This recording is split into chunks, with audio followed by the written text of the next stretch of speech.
안녕하세요. 오늘은 SK 하이닉스에 대한 아주 흥미로운 증권사 리포트 두 권을 가지고 이야기를 좀 해볼까 합니다.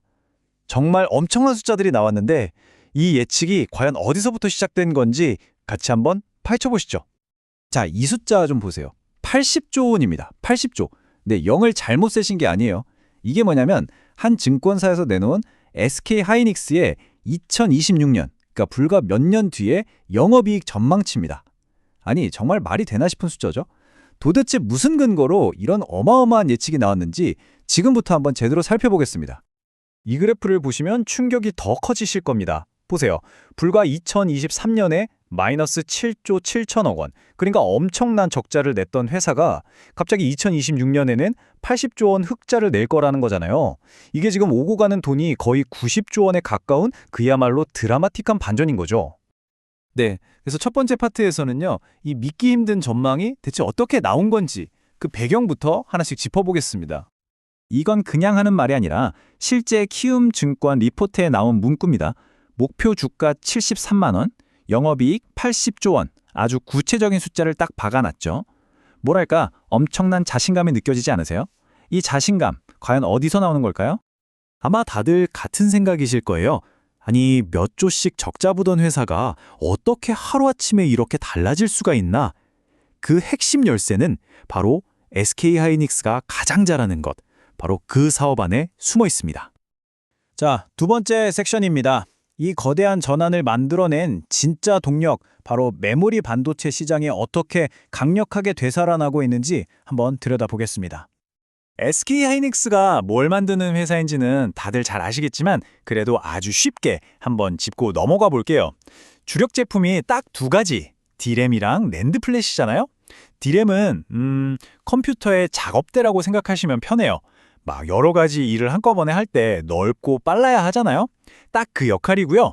반면에 낸드 플래시는 데이터를 오랫동안 저장해두는 파일 캐비닛 같은 거죠. SK 하이닉스가 바로 이 두 분야의 세계적인 강자입니다. 자, 이 부분이 정말 중요합니다.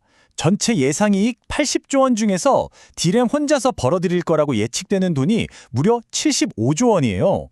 낸드도 물론 5조 원 흑자로 돌아서는 것도 대단하지만 이건 뭐 사실상 D램이 거의 모든 걸 다 이끌고 간다고 봐야겠죠? 네, 결론은 명확합니다. 이 엄청난 역전 드라마의 주인공은 바로 D램이라는 거죠.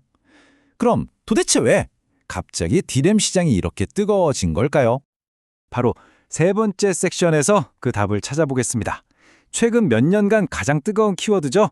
바로 AI. SK 하이닉스가 이 AI 품의 한가운데서 어떻게 기회를 잡고 있는지 살펴보겠습니다.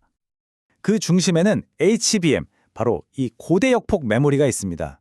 HBM이 뭐냐면요, 기존 D램을 그냥 옆으로 쭉 까는 게 아니라 아파트처럼 위로 차곡차곡 쌓아 올린 거예요.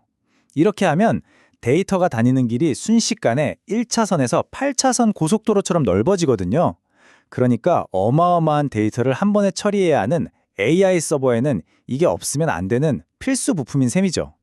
그리고 HBM이 이제는 그냥 특별한 제품 수준이 아니라는 걸 이 그래프가 보여줍니다. 불과 1년 뒤인 2025년이면 전체 D램 매출에서 HBM이 차지하는 비중이 43%에 이를 거라고 해요. 거의 절반에 가깝죠. 이건 뭐 이제 회사의 명운을 책임지는 핵심 중의 핵심 제품이 됐다는 뜻입니다. 그런데 이야기가 HBM에서만 끝나는 게 아닙니다. 리포트를 보면 AI 서버에 들어가는 HBM 말고도 우리가 아는 일반 데이터 서버에 들어가는 고사양 D램 수요까지 같이 터지고 있다는 거예요. 그러니까 지금 전방위적으로 수요가 폭발하고 있는 거죠. 자, 이제 마지막 파트입니다. 이런 상황들을 종합해 볼 때 왜 분석가들이 SK 하이닉스의 미래를 이렇게까지 밝게 보는지 그 이유를 한번 정리해 보겠습니다. 두 리포트를 종합해 보면 이유는 아주 명확해요. 첫째, 시장의 내다팔 재고가 거의 바닥났습니다. 둘째, AI랑 서버 쪽에서 사겠다는 수요는 미친 듯이 늘고 있고요. 셋째, 당연히 수요가 공급보다 많으니 가격은 계속 오르겠죠. 심지어 2026년에 팔 물량까지 벌써 계약이 되고 있는 상황이라고 합니다. 이건 뭐 게임이 거의 끝났다고 보는 거죠. 이런 분석을 바탕으로 하니까 전문가들 사이에서도 강력한 공감대가 만들어지고 있는 겁니다. 키움증권은 목표 주가를 73만 원, 하나금융그룹은 65만 원으로 아주 파격적으로 올렸어요. 시장 전문가들이 얼마나 강한 확신을 가지고 있는지를 보여주는 대목이죠.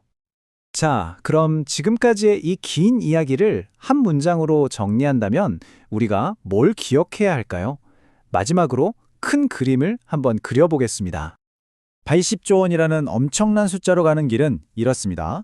일단 메모리 시장 전체가 살아나면서 큰 판이 깔리고요. 여기에 AI 붐이라는 태풍이 불면서 HBM이라는 로켓 엔진을 달아주는 겁니다. 그리고 일반 서버 수요까지 같이 살아나면서 뒤에서 든든하게 밀어주죠. 이 모든 게 딱 맞아떨어지면서 그야말로 역대급 실적이라는 결과물이 나온다는 이야기입니다. 오늘 이야기는 여기까지입니다. 마지막으로 이런 질문 하나 던져보고 싶네요. 어쩌면 우리는 지금 AI가 만들어낸 이 거대한 수요와 함께 과거와는 완전히 다른 훨씬 더 길고 강력한 호황, 이른바 새로운 슈퍼사이클의 시작점에 서 있는 건 아닐까요? 한 번쯤 깊이 생각해 볼 만한 질문인 것 같습니다.